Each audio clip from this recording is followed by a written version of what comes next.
அடுத்ததாக திருமதி கலைச்செல்வி அவர்கள். கடந்த 10 ஆண்டுகளாக எனக்கு குரலே கம்மியாக தான் சார் இருக்கு இன்னைக்கு.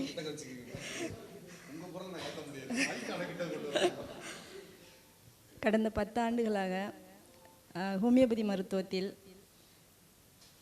பல துயரர்களை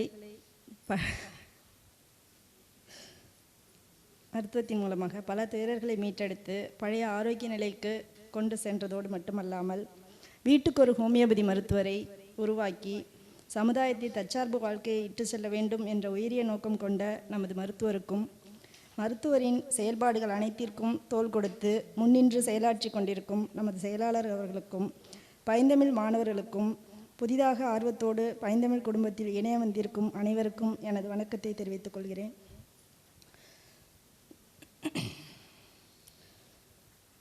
எங்களுக்கு முதல்ல ஒரு 15 வார வகுப்புலேயே ஹோமியோபதி தோன்றின வரலாறு, அப்புறம் ரெப்பர்ட்டி பார்க்குறது எப்படி, மெட்டீரியா மெடிக்கல் உள்ள மருந்துகள் பற்றின விவரங்கள் எல்லாமே எங்களுக்கு ஃபஸ்ட்டு சொல்லிக் கொடுத்தாங்க. அடுத்த 15 வார வகுப்பில் ரெப்பர்ட்டி மூலமாக துயரரின் குறிமொழிகளை எப்படி ரூப்ரிக்ஸாக மாற்றுறது. இப்போ நந்தகுமார் சார் சொன்னார் இல்லையா, அது மாதிரி ஒருத்தங்க வாய் வழியாக சொல்கிற அவங்களுடைய தொந்தரவுகளை எப்படி நம்ம ரூப்ரிக்ஸாக மாற்றுறது. ரூப்ரிக்ஸாக மாற்றினா மட்டும்தான் நம்ம அவங்களுக்கான மருந்து எடுக்க முடியும். ஸோ அது எல்லாமே எங்களுக்கு கற்றுக் கொடுத்தாங்க. அப்புறம் இலவச மருத்துவ முகாமில் துயரர்களுக்கு எப்படி மருந்து கண்டுபிடிக்கிறதுங்கிற நேரடி பயிற்சியாகவும் எங்களுக்கு சொல்லிக் கொடுத்தாங்க. அப்புறம் ஹோமியோபதி என்பது நோயுற்ற மனிதனின் மனதிற்கான மருத்துவம் என்பது நமக்கு எல்லாருக்குமே தெரியும். முதல்ல நோய் உருவாகிறது மனிதன் மனதில் தான். எண்ணம், சிந்தனை இதெல்லாம் சேர்ந்து தான் நோயை உருவாக்குது. மனதை குணப்படுத்தினால் மட்டுமே எந்த ஒரு மருத்துவத்தாலும் நோயை முற்றிலுமாக குணப்படுத்த முடியும். இதுக்கு ஒரு உதாரணமாக, கடந்த நவம்பர் 19 எங்கள் அண்ணன் பையனுக்கு நிச்சயதார்த்தம் நடந்தது. அன்னைக்கு வரைக்கும் ரொம்ப ஆக்டிவாக இருந்த எங்கள் அன்னைக்கு மறுநாள் திடீர்னு உடம்பு முடியாமல் போயிடுச்சு. உடம்பு முடியாமல் போயிடுச்சுன்னா மூச்சு விட சிரமப்பட்டுட்டு ரொம்ப டெலிகேட்டான பொசிஷனில் நாங்கள் அணு ஹாஸ்பிட்டலுக்கு தான் தஞ்சாவூரில் அழைச்சிட்டு போனோம். அவங்க பார்த்துட்டு ஹார்ட் ப்ராப்ளம் இருக்குது உங்களுக்கு, உடனடியாக ஆஞ்சியோ பண்ணணும், அட்மிஷன் போடுங்க அப்படின்னாங்க. நாங்கள் ஆனால் இங்கே உள்ள மெடிக்கல் சிஸ்டத்தில் நம்பிக்கை இல்லாமல் சென்னையில் ட்ரிபிளம் ஹாஸ்பிட்டலுக்கு அழைச்சிட்டு போனோம். அங்கே போயிட்டு அங்கேயும் அவங்க பார்த்துட்டு என்ன சொன்னாங்கன்னா, உடனே ஆஞ்சியோ பண்ணணும் அப்படின்ட்டு ஆஞ்சியோ பண்ணி பார்த்ததில் அவங்களுக்கு ஹார்ட்டில் 3 வால்வ்லையுமே மல்டிபிள் பிளாக்ஸ் இருக்குது, உங்களுக்கு ஓப்பன் ஹார்ட் சர்ஜரி தான் பண்ணணும் அப்படின்ற மாதிரி சொல்லிட்டாங்க.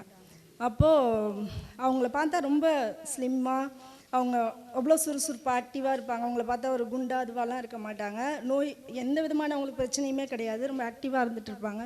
அவங்களுக்கு எப்படி இத்தனை பிளாக்ஸ் வந்தது அப்படின்னு நாங்கள் கேட்கும்போது டாக்டர் சொன்னாங்க, அவங்களுக்கு ஸ்ட்ரெஸ் அதிகமாக இருந்திருக்கு, ஸ்ட்ரெஸ்னால தான் இத்தனை பிளாக்ஸ் வந்திருக்கு அப்படின்றத ஒரு அலோபதி மருத்துவர் வாயாலேயே சொல்லியிருக்கிறாரு. ஆனாலும் கூட அவங்களால அதை அக்செப்ட் பண்ணிக்க முடியறதில்ல. அந்த ஸ்ட்ரெஸ்னால தான் ஒருத்தனுக்கு நோய் வருது அப்படின்னு அவங்களால ஒத்துக்க முடிஞ்சால் கூட அந்த ஸ்ட்ரெஸ்ஸை தான் குறைக்கணும், அந்த மனதை தான் அவங்களுக்கு குணப்படுத்தணும் அப்படிங்கிற அளவுக்கு அவங்களுக்கு இன்னும் நாலேஜ் வரலையா, புரிதல் வரலையா, அல்லது அதை ஏற்றுக்கிறதுக்கான மனசு வரலையான்றது தெரியல. ஆனால் அப்படி பார்க்குறதுனால நம்ம ஹோமியோபதி மருத்துவத்தில் ஒரு மனுஷனுக்கு நோய் வருது அப்படின்னாலே முதல்ல அவனுடைய மனசு தான் பாதிக்கப்பட்டிருக்கு அப்படிங்கிறத பார்த்து ஒரு துயரரோட மனசை குணப்படுத்தினா மட்டும்தான் அவரோட பழைய நிலைக்கு அவரை இட்டு செல்ல முடியும் அப்படிங்கிற அடிப்படையில் நம்ம மருந்து கொடுத்துட்ருக்கறனால இதில் முற்றிலுமாக ஒரு துயரரை குணப்படுத்த முடியுது. அப்புறம் நான் அக்குபஞ்சர் படித்து கிளினிக் வச்ச பிறகு மருந்தில்லா மருத்துவமாகவே தேடி தேடி படித்தேன். அதில் வர்மா படித்தேன், அப்புறம் பிராண சிகிச்சை படித்தேன். வர்மா சிகிச்சை மூலமாக தான் நான் ஒரு 15 வருஷமாக கண்ணாடி போட்டுட்டு இருந்தேன், கண் பார்வை குறைபாடுனால.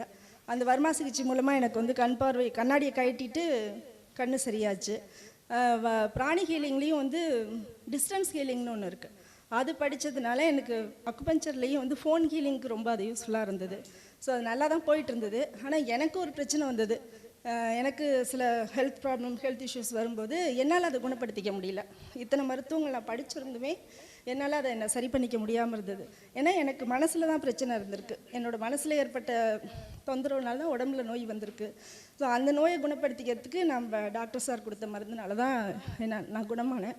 அதுக்கப்புறம் தான் எனக்கு இதில் ரொம்ப ஆர்வம் இந்த மருத்துவத்தை முழுமையாக படிக்கணும், இதை மக்கள்கிட்ட கொண்டு போய் சேர்க்கணும் அப்படிங்கிற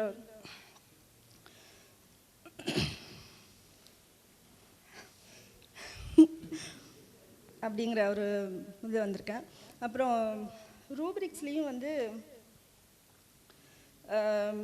நான் வந்து கிளினிக் அக்குபஞ்சர் கிளினிக் வச்சுருக்கிறதுனால இந்த மருத்துவத்தை பற்றி நான் கிளினிக்கில் பார்க்கக்கூடாது, மருந்து கொடுக்கக்கூடாது. ஸோ அதனால் இது ரொம்ப நான் ப்ராக்டிஸ் பண்ணலை. நம்ம ஃப்ரீ கிளினிக்கில் பார்க்குறது மட்டும்தான். வீட்டிலேருந்து நான் இது வரைக்கும் என்னோடய கிளினிக்கில் இது வரைக்கும் நான் ப்ரிஸ்கிரைப் பண்ணலை யாருக்கும். ஆனால் எங்களோட ஹவுஸ்மெய்டோட பொண்ணுக்கு வந்து ரொம்ப உடம்பு முடியலன்னு சொல்லிட்டு இருந்தாங்க அவங்க. சரி வீட்டுக்கு அழைச்சிட்டு வாங்கக்கா அப்படின்னு சொல்லிட்டு வீட்டில் வச்சு அவங்களுக்கு என்ன பிரச்சனை அப்படின்னு கேட்கும்போது அவங்க சொன்னாங்க, ரொம்ப பக்கத்தில் வந்து க்ளோஸாக உட்காந்துட்டு, நான் தான் வீட்டில் வேலை பார்க்குறேன், நான் தான் வீட்டில் ஏர்னிங்ஸ் கொடுக்குறேன், ஆனால் எனக்கு இம்பார்ட்டன்ஸ் கொடுக்க மாட்டேங்கிறாங்க அம்மா, என்னை கவனிக்க மாட்டேங்கிறாங்க அப்படிங்கிற மாதிரி ரொம்ப ஒரு மாதிரி பண்ணி சொல்லிட்டு இருந்தாங்க. அப்புறம் எனக்கு இந்த வயிறு வலி ரொம்ப ஜாஸ்தியாக இருக்குது, இதுலேருந்து நான் எப்படியாவது வெளியில் வரணும், நான் வேலைக்கு போகாட்டி குடும்பமே இதாகிடும், அது புரிஞ்சுக்க மாட்டேங்கிறாங்க அப்படின்ற மாதிரி குறையாவே சொல்லிட்டு இருந்தாங்க. அவங்களுக்கு வந்து ஒரு 2-3 ரூப்ரிக்ஸ் போட்டேன். இம்பார்ட்டன்ஸ் ஃபீல் ஹிஸ் பேம்பஸ் அது போட்டுட்டு, அப்புறம் லைட் டிசைர் ஃபார் பேர் சஃபரிங் ஆஃப் அது போட்டதில் கல்கரியா கர்பனிக்கா வந்தது. அது கொடுத்து அவங்க நிறைய அலோபதிலாம் பார்த்துட்டு இந்த மாதிரி மருந்து கொடுத்துட்டே இருக்கேம்மா சரியாகவே ஆக மாட்டேன்னு சொல்லி தான் என்கிட்ட அழைச்சிட்டு வந்தாங்க. கொடுத்துட்டு ஒரு மத்தியானம் தான் போட்டு விட்டேன் நான். சாயந்தரம் வந்து நல்லா ஆகிட்டாமா, இப்போ வாந்தி அதெல்லாம் எதுவுமே இல்லை, பெயின் எதுவுமே இல்லை, இப்போ நல்லா இருக்கா, என்ன மருந்து கொடுத்தீங்க அப்படின்னு கேட்டாங்க. ஒரு டோஸ் தான் கொடுத்தேன், 3 பில்ஸ் தான் கொடுத்தேன். அது வந்து பர்சனல் எக்ஸ்பீரியன்ஸ் எனக்கு. அப்புறம் நம்ம எல்லாருமே வந்து இன்றைக்கி ஒரு நல்ல நோக்கம் உள்ள எல்லாரும் இன்றைக்கி ஒன்று சேர்ந்துருக்குறோம். இந்த வாய்ப்பு வந்து எல்லாருக்கும் கிடைக்கிறதில்ல. இப்போ வந்து மருத்துவத்தை கற்றுக் கொடுக்குறாங்க. நான்லாம் அக்குபஞ்சர் படிக்கும்போது எம்டி பண்ணுறதுக்குள்ளே 2 லட்ச ரூபா கிட்ட நான் செலவு பண்ணியிருக்கேன். அவ்வளோ செலவு பண்ணி இப்போ மருத்துவங்கிறது எல்லாருக்குமே ஈஸியாக கிடைக்கிற விஷயம் கிடையாது. அவ்வளோ பெரிய விஷயத்த ஒரு இலவசமாக எல்லாருக்கிட்டையும் கொண்டு போய் சேர்க்கணும் அப்படின்னு நினைக்கிறது வந்து உண்மையிலே ரொம்ப பெரிய விஷயம். அவங்களுக்கு நம்மளால் முடிஞ்ச உதவிகளை நம்ம செய்யணும். அவங்க பணம் காசெல்லாம் நம்மக்கிட்டேருந்து எதிர்பார்க்கல. ஆனால் நிறைய மாணவர்களுக்கு இதை கொண்டு போய் சேர்க்கணும், மக்கள்கிட்ட ஒரு விழிப்புணர்வு ஏற்படுத்தணும் அப்படிங்கிறது அவங்களோட விருப்பம். நம்ம அது நம்ம எல்லாரும் அதுக்கு ஒத்துழைக்கணும். நம்ம ஒவ்வொருத்தரும் முயற்சி பண்ணால் மட்டும்தான் அது நடக்கும். ஒருத்தரோட முயற்சியில் அது நடக்காது. அப்புறம் இன்னொரு விஷயம் நான் சொல்லிக்க என்ன விரும்புகிறேன்னா, பாஸ்ட் லைஃப் ரெக்ரெஷன் அப்படின்னு ஒரு கிளாஸ் எடுக்கிறாங்க. சொல்லலாமா சார்? சார் எடுக்கிறாங்க. நான் அந்த கிளாஸ் அட்டன் பண்ணேன். எனக்கு அது ரொம்ப யூஸ்ஃபுல்லாக இருந்தது. ஒவ்வொருத்தருமே வந்து நம்ம பறக்கிறோம் அப்படின்னாலே ஏதோ ஒரு நோக்கத்துக்காக தான் பறந்துருப்போம். நம்முடைய நோக்கம் இல்லாமல் யாருமே வரதில்லை இந்த பூமிக்கு. அப்படி ஒரு நோக்கத்தோடு வர்றவங்களுக்கு என்னென்ன மாதிரியான பிரச்சனைகளை நம்ம சந்திக்கிறோம், நம்ம என்ன நோக்கத்துக்காக வந்திருக்கோங்கிறதே நமக்கு தெரியாமல் போயிடும். ஏதோ வாழ்ந்துட்டுருப்போம். அந்த நோக்கம் தெரிஞ்சிடுச்சுன்னா நம்ம வாழ்கிறதுல ஒரு அர்த்தம் இருக்கும். நம்மளால் நம்ம நோக்கத்தை அடைஞ்சு பிறவாநிலை அடைய முடியும். ரெண்டாவது, நமக்கு என்ன நோய்கள் இருந்தாலும் ஏன் நமக்கு நோயே குணமாக மாட்டேங்குது, எவ்வளோ மருத்துவம் பார்த்துருக்கோம் குணமே ஆக மாட்டேங்குது அப்படிங்கிற கொஸ்டின் நமக்குள்ளே இருந்ததுன்னா அதுக்கான விடையும் நமக்கு அந்த பாஸ்ட் லைஃப் ரெக்ரெஷனில் கிடைக்குது. ஸோ அது வாய்ப்பு இருக்கிறவங்க அதையும் பயன்படுத்திக்கோங்க. ஓகே, வாய்ப்பளித்தமைக்கு நன்றி. அவங்களுடைய சுய அனுபவத்தை ரொம்ப அழகாக விரிவாகவும் சொன்னாங்க. மருந்தில்லா மருத்துவம் அப்படிங்கிற ஒரு கொள்கையில் ரொம்ப பிடிப்பாக இருந்தவங்க தனக்குன்னு ஏற்பட்ட ஒரு வழி காரணமாக அந்த மருந்தை நோக்கிய பயணத்தில் வந்து இந்த ஹோமியோபதியை பயிற்சி பெற்று மருந்து கொடுக்குற அளவுக்கு ஆளாயிருக்கிறாங்க. அது மிக்க மகிழ்ச்சி. அப்புறம் அம்மா சொன்ன மாதிரி எல்லாருக்கும் எல்லா வாய்ப்பும் எல்லா நேரத்துலையும் கிடைக்கிறது இல்லை. யாரெல்லாம் இதை பற்றின ஒரு தேடலோட ஒரு முயற்சி தொடர் ஈடுபாடோடு இருக்காங்களோ அவங்களுக்கான அந்த வாய்ப்பு நிச்சயமாக வழங்கப்படும்.